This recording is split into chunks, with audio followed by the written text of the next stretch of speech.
This is a notably accurate McLaren M1C evocation, crafted using 3D CAD hybrid modelling software, CAD CAM production technologies, 3D tube laser cutting, 3D machining and surface scanning.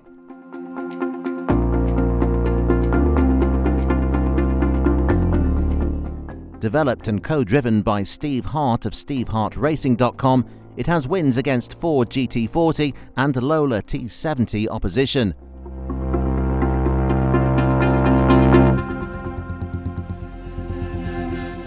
Powered by a 350 cubic inch 5.7 litre Chevrolet V8, allied to a Hewland DG300 MKII transmission, it's understood to incorporate a number of genuine McLaren M1C parts, including the rear bodywork.